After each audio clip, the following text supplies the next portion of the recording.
Si tu fais ces erreurs-là en e-commerce, tu perds potentiellement des milliers d'euros par mois.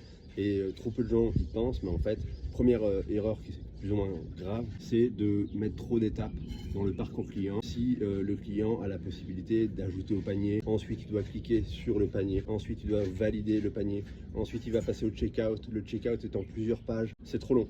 Il faut vraiment supprimer les étapes pour faire en sorte que le client ait peut-être 2-3 boutons à cliquer avant de pouvoir payer. Plus tu as d'étapes, plus ça va ralentir le client et plus ça va baisser les taux de conversion. Deuxième erreur qui est assez importante, c'est de mettre dans le checkout, de paramétrer la création de compte comme étant obligatoire. Ce qu'il faut faire, c'est directement, tu vas dans paramètres checkout et tu mets que c'est possible de commander en tant qu'invité. Ça va permettre d'éviter de créer un compte pour le client et ça va lui faire forcément gagner du temps.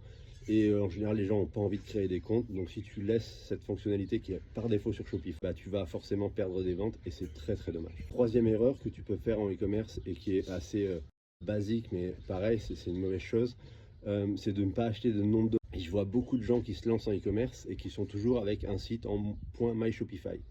C'est vraiment un truc qui va faire foirer la vente plus ou moins à coup sûr, quoi.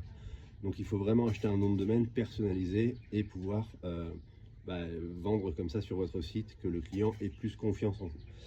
Quatrième erreur, c'est ne pas montrer d'avis, ne pas avoir de preuves sociales sur votre site. Il faut des avis clients, il faut des photos et des vidéos de vos produits utilisés par des clients, il faut des preuves par exemple, si vous avez de la presse qui a écrit sur vos produits, si vous avez des articles scientifiques qui parlent de vos produits, si vous avez ce que vous voulez, mais quelque chose qui prouve que vos produits sont efficaces et que votre boutique est fiable. Si vous ne le faites pas, vous allez forcément perdre énormément de conversion. Cinquième erreur, c'est de ne pas mettre de raison d'acheter maintenant.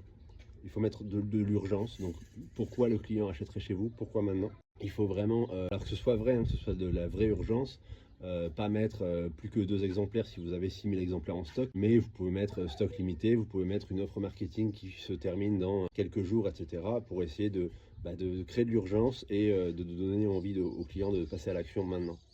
Donc voilà pour les 5 erreurs en e-commerce. Si jamais tu t'intéresses au e-commerce et que tu veux te lancer, ou peut-être que tu t'es déjà lancé mais que tu veux continuer de te former, d'apprendre sur le sujet, j'ai une communauté gratuite, le lien est dans ma bio, ça s'appelle e-com solopreneur, donc c'est dédié particulièrement aux personnes qui veulent se lancer en e-commerce en solo.